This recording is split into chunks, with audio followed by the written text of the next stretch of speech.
Hi there. My name is Tercy Engelhardt, and I want to welcome you to this episode of the Unreasonably Grateful podcast, Living in Grace by Choice.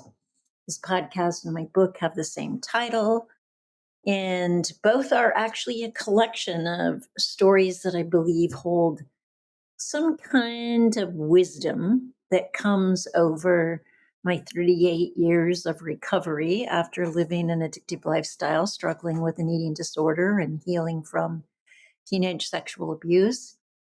And just as I gleaned some wisdom from other people's stories, it's my hope that you hear something that impacts you, makes a difference in your journey, perhaps eases it, shortens it, deepens it, makes it more fun.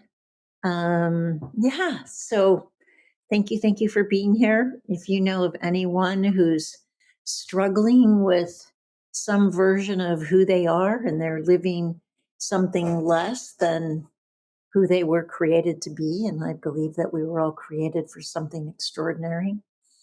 And many of us who struggled with addiction chose an alternate path and created this diversion. And I believe that a good bit of that is our unwillingness to be responsible for our gifts and our gifting and bringing those into fruition. And ultimately, recovery is about, once again, taking responsibility for who you were created as and what you've been given to share with the world, and then taking steps towards doing that. So, welcome. If you know somebody struggling, turn them lean them this way and let them see if there's something in this for them. Okay, so this particular episode, I told you I was going to read a book written by a friend of mine. And the name of the book, the title of the book is called The Way Out. And I'm actually going to read it just as it is. And then I want to share a little bit about, um, yeah, what I've heard and what I believe is being said. It's a short book. And I also want to say that Richard wrote this at the very end of his life, and he had spent many, many, many years of his life sitting in front of other people, walking into a room as a powerful human being, committed to creating transformation for the lives of others, committed to supporting people in getting their past out of their future so that they could then live a life free of whatever the baggage was that they were lugging around. And he was a master at it. He was a powerful, powerful man. And his heart, I believe, was in the right place. And this book, he said people had asked him for years and years and years, you should write a book, you should write a book. And this book is what he wrote at the very end of his life. And there's so much wisdom in it. And I share that with you because I know for myself, when I've heard of someone crossing over, leaving this life as we know it, I've often wondered, what were their last words? What did they have to say? Wanting some of the wisdom that comes as that veil thins. And I believe this is what Richard wanted to leave us with. So here's his book. There will come a time in your life when you have no more runway. Don't wait for it. Could hang on to just that tidbit and get miles and miles and miles out of it. The Way Out, a memoir by Richard Condon. This is the dedication. In dedication to everyone I've ever met, to the committee who will ask me one question after my death: did you fulfill your mission? And to all those who have told me you should write a book, here it is. This book promises you nothing. Chapter 1, you will suffer. Chapter 2, the only way out is through. Chapter 3,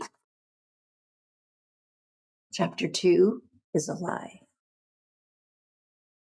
Chapter 4, there is no way out. Chapter 5, there is only through. Chapter 6, good luck. And at the end, about the author. Richard Condon was born on November 5th, 1948. Unless something changes, this is his final and last book. Oh, it actually says his first and last book. His calling is People Are Illuminated, and he intends on leaving light as a feather. So we could dwell on every chapter of this book and get so much out of each and every statement. And for this particular episode, what I want to focus on is congratulating you for being willing to go through. See, I think lots of times we live in an addictive lifestyle. And again, I want to point to, I'm not just talking to addicts who are diagnosed as addicts, because all of us have layers and layers and layers of addictive, repetitive, habitual behavior that gets in the way of us living, as Richard would call, our illuminated life. And so I'm really speaking to everyone. It doesn't have to be a diagnosis. You know where you get stopped. You know where you get in your own way. You know where you're trying to find the way out as opposed to going through. So I want to congratulate you, because I personally make up that if you're listening to this podcast, you're interested in going through. And it's not an easy path. It's a rewarding path. I believe it's the only real path to get you to that illuminated life where you too might be able to leave as light as a feather. And it takes something, and it takes us being together and working together and holding space for one another and acknowledging each other into existence and stopping comparing and criticism and judgment and blame and all those things that we've talked about over these now 222 episodes of the Unreasonably Grateful podcast. And I want us to hang on his last words for a while. I want us, all of us, you, me, all of us, to this week take a look at how can we take a few more steps on going through?